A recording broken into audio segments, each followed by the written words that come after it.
La razón algo puede como intuir, pero sobre todo es la fe quien nos da la luz para comprender el origen del mal moral. Eso viene relatado en la Sagrada Escritura en muchos pasajes, pero sobre todo en el Génesis. En el Génesis aparece lo que se llama el relato de la caída. Si recordamos, cuando Dios creó a Adán y Eva, al hombre y a la mujer, los colocó en el jardín del Edén. Ellos podían hacer, digamos, de todo, pero les puso una prohibición. Les dijo que no comieran del árbol del conocimiento del bien y del mal, porque el día que comieran del fruto de ese árbol, morirían. Esa fue como la indicación que Dios les dio. Resulta que al final sabemos cómo ellos comen, violaron ese precepto. Y en toda esa narración del pecado original viene ahí una enseñanza muy grande. La Iglesia, en su catecismo, nos dice lo siguiente respecto a esa narración.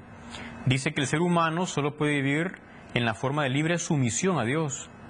Esto es lo que expresa la prohibición hecha al hombre de comer del árbol del conocimiento del bien y del mal, porque el día que comieres de él morirás. Y a continuación dice lo siguiente, refiriéndose a ese árbol.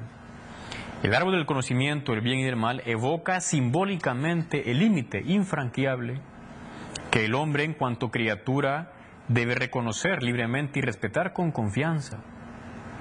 El hombre depende del Creador, está sometido a las leyes de la creación y a las normas morales que regulan el uso de la libertad. O sea, con esa imagen, como dice acá de forma simbólica, se nos dice que el ser humano no puede decidir lo que es el bien y lo que es el mal. Uno no puede decir, para mí es bueno tirarme de un 5.º piso sin paracaídas. No, usted se va a estrellar porque actúan unas leyes ahí. O tampoco uno puede decir, para mí es bueno robar. No, porque usted se va a corromper cuando está robando. O para mí es bueno mentir. O todos los males que uno quiere imaginarse. El ser humano ha sido creado, tiene unas leyes físicas y biológicas que debe respetar. Y en la narración del pecado original aparece cómo llega el tentador en forma de serpiente. Y comienza con una mentira. Le dice al hombre, al Adán, con que Dios os prohibió comer de todos los árboles. Y el Adán, el hombre, digamos que tontamente entró a dialogar con la tentación, algo que nunca hay que hacer. No hay que dialogar con la tentación y dijo, no nos ha prohibido comer de todo, solo nos prohibió no comer del árbol de conocimiento del bien y del mal. Porque ya que comamos de él, moriremos. Pero la serpiente, el tentador, el demonio, al ver que ya estaban dialogando con él, le dijo, no moriréis. Bien sabe Dios que el día que comáis de ese árbol, seréis como dioses, conocedores del bien y del mal. Y el hombre habrá dicho, con razón Dios no quiere que comamos de ese árbol, porque seremos como Él, vamos a decidir lo que es el bien y lo que es el mal. Y ya sabemos qué pasó, comieron, pero cayeron en la trampa. El ser humano no puede decidir qué es bien y qué es mal para él. Bueno, en un sentido relativo digamos que sí, uno sabe, me cae bien esta medicina, esta otra no, o esta comida, son cosas así digamos como mínimas. Pero en sentido general somos criaturas. Actualmente hay una rebelión en muchas personas de ser criaturas. No quieren someterse a las leyes que el Creador seriamente ha puesto en nosotros. Por tanto, ahí se dio esa primera caída, el pecado llamado original, del origen, de los primeros padres. Y ese pecado de ellos se ha transmitido al resto de la humanidad. Alguien ponía el ejemplo, quizás cuando una mamá pues está embarazada y por accidente recibe una picadura, mordedura de una serpiente.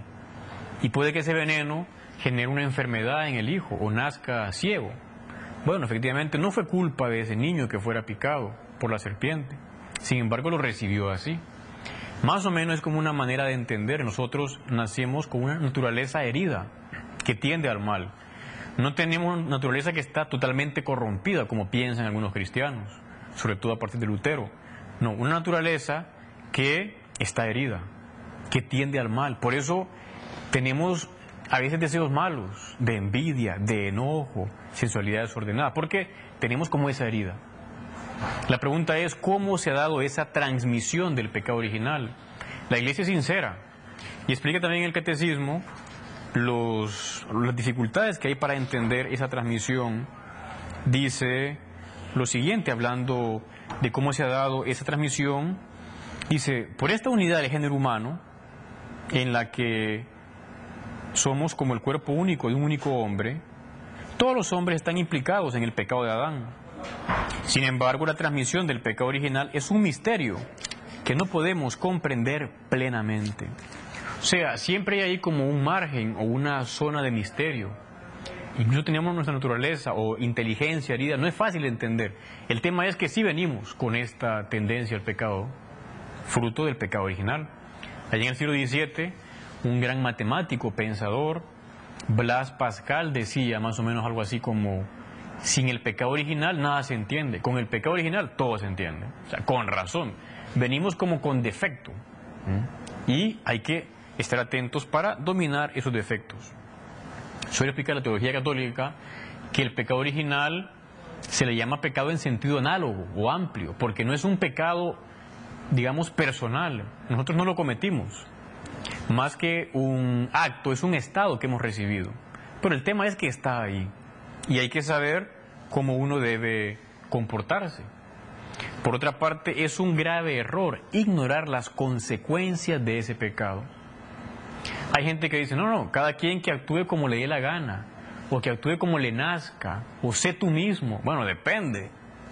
Decirle sé tú mismo a un alcohólico, a un perezoso o a un drogadicto, pues no le va a llevar a la perfección. Hay que ser como el modelo, tal como Dios nos pensó. Por tanto, uno no puede pensar que todo lo que se le ocurre es bueno, porque se nos ocurren cosas malas. Desgraciadamente, a veces medios de comunicación o películas o novelas o canciones nos dicen: guíate por tus instintos o haz lo que te plazca. No, eso no siempre es correcto. Y cuando alguien intenta explicar esto, a veces pueden verlo como un retrógrado o un intolerante, cuando es lo más sensato. Es normal que uno explique a los jóvenes que no todos sus deseos o tendencias son correctas y por eso deben dominarse. Ahí entra la virtud de la templanza, el dominio de sí. También la fortaleza para acometer y realizar empresas que pueden ser difíciles pero que nos benefician. Es parte de la educación. El catecismo dice, muy interesante esta explicación, hablando de las consecuencias de ignorar ese pecado.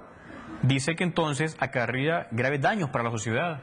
Y de hecho lo vemos, la sociedad actual, con mucha gente ignora el pecado original, nuestra manera, digamos, como herida, nuestra naturaleza para actuar. Entonces, como dan rienda suelta a lo que se les da la gana o se les ocurre, hay problemas en el mundo. Por eso es importante que uno conozca esta doctrina y sepa luchar, sepa dominarse para no caer en estos males.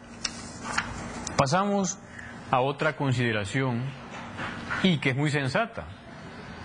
Decía alguien: bueno, pero si Dios nos quiere y Dios es todopoderoso, ¿por qué Dios no impidió el pecado original?